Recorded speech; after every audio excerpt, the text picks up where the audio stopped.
Hello everyone, welcome back to Aurora classes. How are you all? I hope you all are doing well. So आज के video में हम discuss करेंगे most expected MCQ series से part 2। इससे पहले आपको शिप्रा मैम पार्ट 1 कवर करवा चुकी हैं। सो स्टार्ट करते हैं। फर्स्ट क्वेश्चन है जिसमें आपको लिस्ट ए को लिस्ट बी से मैच करना है और करेक्ट आंसर आपको मार्क करना है, राइट। अब लिस्ट ए में आपको कुछ मैनेजमेंट फंक्शंस दिए गए हैं और लिस्ट बी में उससे रिलेटेड टर्म्स दी गई हैं। आपको पता होगा, आपने 11th-12th में पढ़ा होगा कि जो मैनेजमेंट है उसके 5 मेन फंक्शंस होते हैं: planning, organising, staffing, directing and controlling, right. अब आपको कुछ टर्म्स दी गई हैं जिनको आपको मैच करना है। सबसे पहले जो मैनेजमेंट का फंक्शन है वो होता है प्लानिंग, और प्लानिंग में हम क्या करते हैं? Forecasting, right. प्लानिंग में what to do, how to do, when to do, whom to do, ये आपने पढ़ा होगा कि प्लानिंग में हम पहले से देखते हैं कि हमने क्या करना है, कैसे करना है, कब करना है, कौन करेगा, कहाँ करेगा, ये सब हम पहले ही डिसाइड कर लेते हैं, राइट। अब सेकंड जो फंक्शंस होता है, सेकंड फंक्शन होता है हमारा ऑर्गेनाइजिंग का, जो इसमें नहीं दिया गया है। ऑर्गेनाइजेशन स्ट्रक्चर हम तैयार करते हैं। थर्ड हमारा फंक्शन होता है मैनेजमेंट का, दैट इज़ स्टाफिंग। स्टाफिंग होता है जिसमें हम कौन सी पोस्ट पे कौन सा पर्सन सुटेबल रहेगा, और ये सब हम पहले कर लेते हैं। स्टाफिंग में फिर एक वर्ड आता है जिससे एक टर्म रिलेटेड होती है ट्रेनिंग की, जिसमें हम क्या करते हैं, जो हमारा स्टाफ है उसको हम ट्रेन करते हैं, और ट्रेनिंग प्रोवाइड करने के कई सारे रीजंस होते हैं। जैसे कि एक तो जिनको काम नहीं आता है उनको काम आ जाएगा। जैसे मशीनरीज़ हैं, मशीनरीज़ का अगर काम है, अगर जो एम्प्लॉई है उसको चलाना नहीं आता, अगर वर्कर को चलानी नहीं आती है तो एक्सीडेंट के केसेस ज़्यादा हो सकते हैं। अगर उनको ट्रेन कर दिया जाएगा, काम अच्छे से आ जाएगा, तो एक तो उनकी वर्किंग एफिशिएंसी बढ़ेगी और दूसरा एक्सीडेंट जो है कम होंगे। तो जो स्टाफिंग है, स्टाफिंग में ही ये ट्रेनिंग वाला पार्ट आता है। और जो थर्ड वन है डायरेक्टिंग, फोर्थ वन जो होता है फंक्शन, वो होता है डायरेक्टिंग का। और डायरेक्टिंग में हम क्या करते हैं? मोटिवेट करते हैं अपने एम्प्लॉयज़ को। अब देखिए, सबसे पहले आपने प्लान कर लिया क्या करना है, कैसे करना है, फिर आपने स्ट्रक्चर भी तैयार कर लिया, आपने स्टाफिंग भी कर ली। अब आप फोर्थ पे कर रहे हो डायरेक्टिंग, कि आप अपने वर्कर्स को बता रहे हो, एम्प्लॉयज़ को बता रहे हो कि काम करना कैसे है, राइट। उसमें आप उनको मोटिवेट कर रहे हो, एक स्टिमुलेशन दे रही हो। और मोटिवेशन देने का क्या मतलब? या तो आप उनको पॉजिटिवली, या तो आप जैसे कि उनको फाइनेंशियली कोई मोटिवेशन दे रहे हो, स्टिमुलेट कर रहे हो, या वो क्यों काम करे इसके लिए उनको स्टिमुलेशन दे रहे हो। वो चीज़ हमारी किस में आती है? मोटिवेशन में। और मोटिवेट क्यों किया जाता है? ताकि वो अपने काम को और दिल लगाकर कर सकें। फिफ्थ वन जो फंक्शन होता है वो होता है कंट्रोलिंग, और यहाँ पे जो फोर्थ टर्म है वो है कंट्रोलिंग की। अब कंट्रोलिंग के फंक्शन में हम क्या करते हैं? जब हमने बाकी के पहले 4 फंक्शंस कर लिए हैं तो लास्ट में हम देखते हैं कि अभी तक जो हमने किया है क्या वो सब परफेक्टली हुआ है। जो हमने आउटपुट सोचा था कि हमारा ये जो है स्टैंडर्ड हमने फिक्स किए थे, ये रिज़ल्ट हमें मिलना चाहिए, तो क्या हमारी परफॉर्मेंस उससे मैच करती है। हमने कुछ स्टैंडर्ड्स सेट किए थे अपने, और उनको फिर हम अपनी एक्चुअल परफॉर्मेंस से जो है कंपेयर करते हैं। तो यहाँ पे क्या आएगा? Comparison of performance. कंट्रोलिंग में क्या आता है? Comparison of performance. तो यहाँ पे जो ऑप्शन बी है वो इसे मैच कर रहा है, क्योंकि स्टाफिंग जो किससे रिलेटेड है? ट्रेनिंग से। ऑप्शन जो 2 है उसमें ये मैच कर रहा है स्टाफिंग ट्रेनिंग से। प्लानिंग मैच करता है फोरकास्टिंग से, डायरेक्टिंग मैच करता है मोटिवेशन से, एंड कंट्रोलिंग मैच करता है कंपैरिजन ऑफ परफॉर्मेंस से, राइट। यहाँ पे फिर हमारा ऑप्शन जो 2 है वो यहाँ पे करेक्ट आंसर हो जाएगा। अब नेक्स्ट क्वेश्चन है which of the following pair is correctly matched. यहाँ पे आपको जो है 4 जो है फाउंडर्स नेम दिए गए, ऑथर्स नेम, और 4 आपको अप्रोचेस दी गई हैं कि कौन सी करेक्टली मैच्ड है, किसने कौन सी अप्रोच दी थी, ये आपको बताना है। आप FW टेलर का आपने पढ़ा होगा। FW टेलर तो साइंटिफिक मैनेजमेंट के लिए जाने जाते हैं, आपको पता होगा। तो ये तो जो है रॉन्ग मैच्ड है। अब सेकंड जो है हेनरी फेयोल, हेनरी फेयोल का आपने पढ़ा होगा, फादर ऑफ मॉडर्न मैनेजमेंट के लिए भी जाने जाते हैं। और दूसरा यूनिवर्सैलिटी ऑफ मैनेजमेंट के लिए भी हेनरी फेयोल को जाना जाता है। वैसे तो इसमें बहुत सारे ऑथर्स का नाम आता है, लेकिन हेनरी फेयोल भी जो है इसके फेवर में थे, यूनिवर्सैलिटी ऑफ मैनेजमेंट। अब ये है क्या?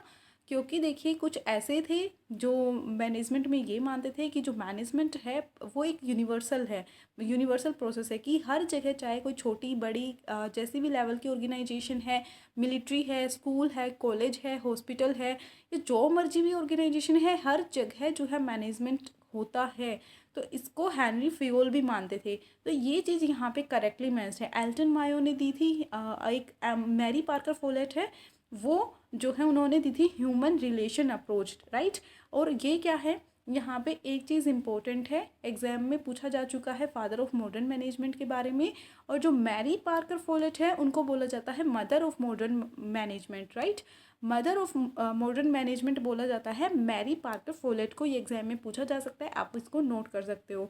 अब नेक्स्ट क्वेश्चन है, which of the following is are not the method of financial control. यहाँ पे आपसे पूछा गया है कि कौन से फाइनेंशियल कंट्रोल के मेथड्स नहीं हैं, right. Break even analysis, ABC analysis, internal audit, quality circles. अब यहाँ पे दो तो ऐसे हैं ऑप्शंस जो कि फाइनेंशियल कंट्रोल से रिलेटेड हैं, कैसे आप फाइनेंशियल कंट्रोल कर सकते हो, जैसे कि ब्रेक इवन एनालिसिस, आपने ब्रेक इवन पॉइंट पढ़ा होगा, ब्रेक इवन एनालिसिस पढ़ा होगा कि जहाँ पे ना तो आपके खर्चे ज़्यादा है ना आपकी इन्वेस्टमेंट ज़्यादा है, और एक ब्रेक इवन पॉइंट पढ़ा होगा जैसे कि फर्म को जब नो प्रॉफिट नो लॉस वाली सिचुएशन होती है वो चीज़ होती है। और दूसरा यहाँ पे आपको बोला गया है ABC एनालिसिस, ये रिलेटेड है आपका कॉस्ट अकाउंटिंग से। ABC की फुल फॉर्म क्या, एक्टिविटी बेस्ड कॉस्टिंग, तो ये यहाँ पे जो है फाइनेंशियल कंट्रोल का मेथड है ही नहीं। Third one is internal audit. Internal audit क्या होता है कि आप बाहर से किसी को बुला के ऑडिट नहीं करवा रहे हो, इंटरनली जो सभी रेगुलरली अपना काम करते हैं वही अपने काम को चेक कर रहे हैं, फाइनेंशियल क्लोज चेक कर रहे हैं, तो वो हमारे इंटरनल ऑडिट में आ रहा है, तो ये भी फाइनेंशियल कंट्रोल का मेथड। और क्वालिटी सर्कल क्वालिटी कंट्रोल के लिए है, ये भी फाइनेंशियल कंट्रोल का मेथड नहीं है। सो BND यहाँ पे मेथड नहीं है फाइनेंशियल कंट्रोल के, तो ऑप्शन जो 2 है, ऑप्शन 2 यहाँ पे करेक्ट हो जाएगा, BND ऑप्शन गलत है फाइनेंशियल कंट्रोल के लिए।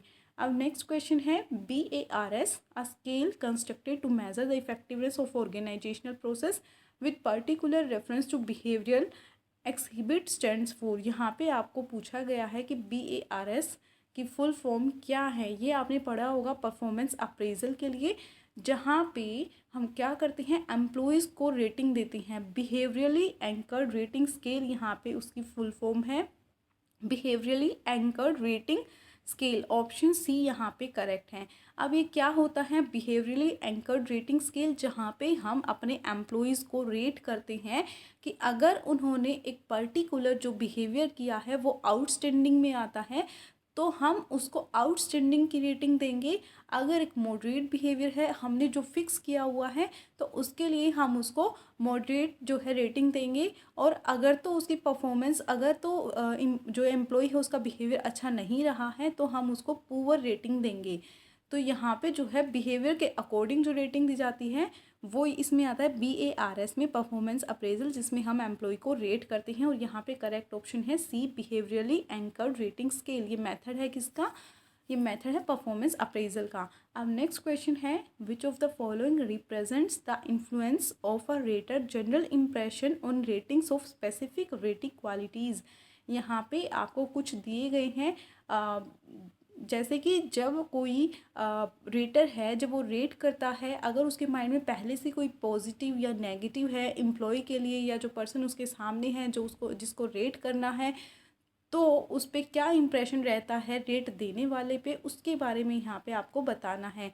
जब जैसे कि यहाँ पे मेनली दो हैं, हॉर्न इफेक्ट और हालो इफेक्ट, इन दोनों में थोड़ी कन्फ्यूज़न रहती है। अब देखिए हालो इफेक्ट और हॉर्न इफेक्ट एक दूसरे के ऑपोजिट बात करते हैं। सबसे पहले हालो इफेक्ट की बात करें तो यहाँ पे जो क्वेश्चन दिया गया है उसमें हालो इफेक्ट की बात की गई है। वो कैसे कि जब देखिए जो रेटर है अगर तो वो किसी पर्सन की एक पॉजिटिव बिहेवियर के को देख करके अगर वो पॉजिटिव सोचता है कि हाँ अगर ये इस चीज़ में अच्छा है तो ये नेक्स्ट में भी परफॉर्मेंस में भी ये पक्का ही अच्छा ही होगा, तो ये हमारा किस में आता है, हालो इफेक्ट में। जैसे कि हम एक बोलते हैं first impression is the last impression, वो वाली बात। अगर रेटर अगर तो मान लीजिए एक स्टूडेंट है, अगर वो मैथ्स में बहुत ज़्यादा इंटेलिजेंट है और अगर टीचर ये समझ ले कि अगर ये मैथ्स में बहुत इंटेलिजेंट है तो ये साइंस में भी इंटेलिजेंट होगा, ये इंग्लिश में भी इंटेलिजेंट होगा, तो वहाँ पे जो टीचर है अगर वो उसको रेट कर रही है तो वहाँ पे हालो इफेक्ट हो रहा है, क्योंकि उसके एक पॉजिटिव पॉइंट को देख करके स्टूडेंट के वो आगे भी पॉजिटिव वे में ही उसको ले रही हैं। और दूसरा इसके ऑपोजिट बात करता है हॉर्न इफ़ेक्ट। अब हॉर्न इफ़ेक्ट क्या कहता है कि अगर तो हमने एक नेगेटिव इम्प्रेशन देख लिया, अगर तो हमने एक नेगेटिव पॉइंट देख लिया, हम आगे भी उसको नेगेटिव ही ले रही हैं। जैसे कि अगर कोई किसी ने, एक स्टूडेंट ने अगर क्लास में कभी चोरी कर ली और उसको चोरी करते हुए पकड़ लिया, और फिर अगर हमने उसको पनिशमेंट दी और नेक्स्ट टाइम भी अगर चोरी किसी और ने भी की है, लेकिन तो टीचर यही सोचे कि चोरी पक्का उसी स्टूडेंट ने की होगी, तो वो कैसा इफ़ेक्ट होता है, हॉर्न इफ़ेक्ट। तो यहाँ पे जो करेक्ट आंसर है वो क्या हो जाएगा, halo effect. So thank you so much, यही था आज की वीडियो में। अगर आपको वीडियो पसंद आई हो तो please like share and subscribe our channel. Thank you so much.